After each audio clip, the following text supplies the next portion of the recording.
Before diving into this incredible story, remember to subscribe to the channel and turn on notifications. Here, every story has something to say, and you won't want to miss a single one.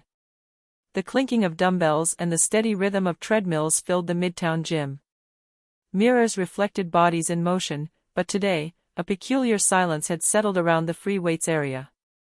John Miller, a man in his 40s, arrogant and self-assured, cast a critical eye around the room. He had a habit of putting others down, especially those who seemed less experienced than himself. When he noticed a black woman adjusting her equipment with calm precision, he couldn't help but smile condescendingly. "You shouldn't lift such heavy weights," he said mockingly, approaching. "You might hurt yourself." The woman looked up, a slight smile on her lips.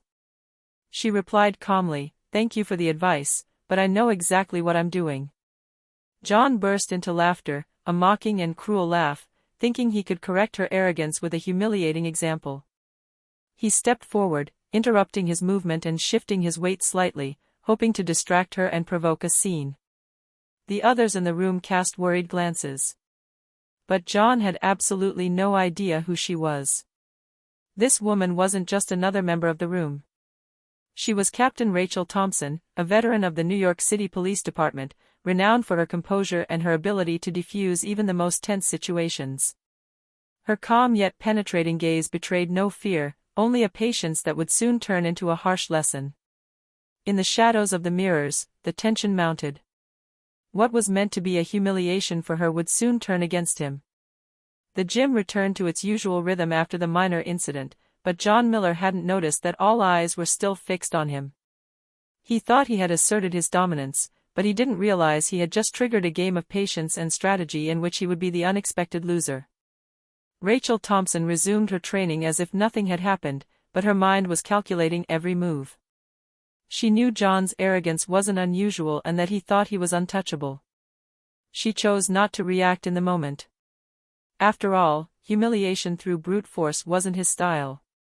A few minutes later, there was a metallic clang.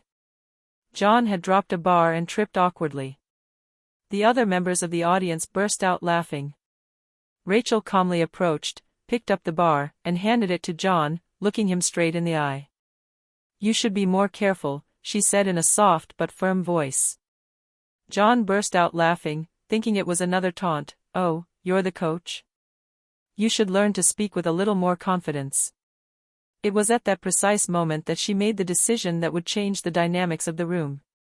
Rachel discreetly took out her phone and sent a quick message. A few minutes later, a young police officer entered the room. He was a trainee from her unit, tasked with investigating complaints about public incidents. John, still thinking he was mocking her, continued his provocations, unaware that he had just been observed by someone authorized to take action. Rachel, with surgical calm, waited for him to cross a line. And when he did, laughing too loudly and bumping into another member, she intervened authoritatively. "Mr. Miller, I'm going to have to ask you to leave the room for violating the rules." Her tone left no room for discussion. John's face paled slightly. No one in the room had ever seen Rachel Thompson in this role, and the effect was immediate. He realized too late that he had underestimated the captain, and that his arrogance would cost him much more than mere humiliation. It was the beginning of a lesson he would never forget. After being escorted out of the room by the intern, John Miller was furious. He muttered insults, mentally beating himself for being embarrassed in front of everyone. But he still didn't know who Rachel Thompson really was. Meanwhile, Rachel resumed her training with unwavering composure. Her mind was already working on what came next. She wouldn't be satisfied with a mere public reprimand. John needed to understand the gravity of his arrogance, but in a way that would make him reflect for a long time. The next day, John returned to the gym, confidently putting the incident behind him. He ran into Rachel near the free weights. This time, she was accompanied by several regular gym members, and her gaze left no doubt as to her authority. "Good morning, Mr. Miller," she said calmly. "Before you begin your workout, I must remind you that your behavior yesterday constituted a violation of the gym rules and a lack of respect for other members." John sneered, thinking it was just a formality. But then Rachel pulled out a small notebook where she had recorded every incident and complaint she'd received about him in recent months. The details were precise, and several witnesses were ready to confirm his behavior. "If you persist, you will be suspended from the room indefinitely," Rachel continued. "And I'm sure no one here would want that to happen." John felt panic settling in for the first time. His pride and arrogance were no longer enough. He realized he had underestimated someone he believed to be weak. The captain held not only moral power over him, but also administrative and social control. At that moment, Rachel gave him one last look, a mixture of calm and defiance. "It's never too late to change, Mr. Miller. The question is, do you truly want to learn to respect others, or would you rather continue to humiliate and sink even lower?" John lowered his eyes, understanding for the first time that he was no longer in control of the situation. The revenge was not limited to a simple public humiliation, it came from a silent and methodical power he had never seen before. A few days later, the gym organized a monthly event, a friendly competition between members, designed to test strength and endurance. John Miller, confident in his abilities, signed up immediately, thinking it was his chance to regain the advantage and shine in front of everyone.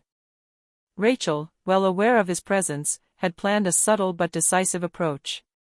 She knew that putting John in front of his peers would be the best way to make him understand the extent of his arrogance. When the competition began, John openly mocked the other participants, displaying his usual arrogance. But every mistake he made, a poorly lifted bar, a slipping weight, was noted by Rachel, who remained discreet but vigilant. She let John believe he was in control, when in reality, she was orchestrating everything. The pivotal moment came during the final event, a circuit combining strength, agility, and endurance. Rachel took her place as the official judge, and the competition unfolded before her eyes. John, wanting to demonstrate his superiority, attempted to subtly cheat by adjusting his score. It was then that Rachel made her move. Calmly and authoritatively, she revealed to the assembly that John Miller had broken the rules and disrupted the competition.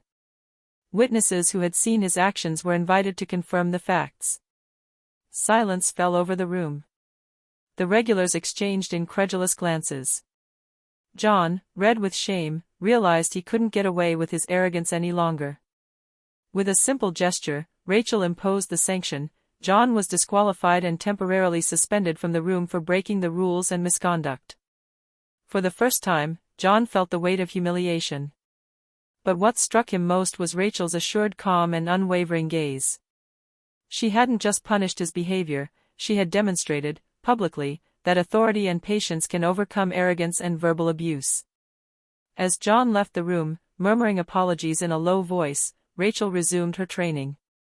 Every movement of her muscles reflected the mastery and discipline she embodied. And in the room, a message was now clear to everyone: no arrogance, no contempt, would go unpunished in the face of justice and respect. In the days following the incident, John Miller avoided the gym. His pride had been bruised, and for the first time, he seriously considered his actions.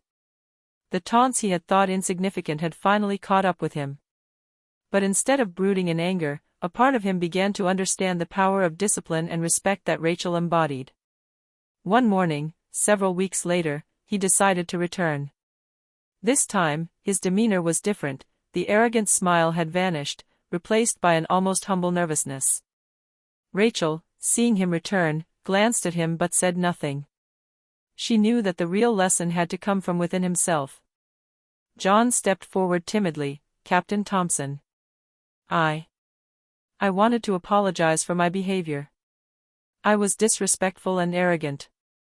I understand now that I was wrong."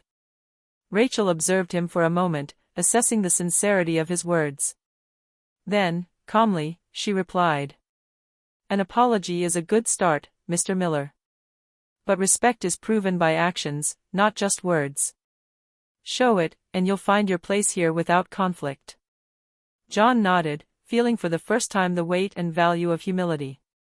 In the following weeks, he changed his behavior. He helped other members of the room, stopped mocking them, and began to encourage those who were struggling.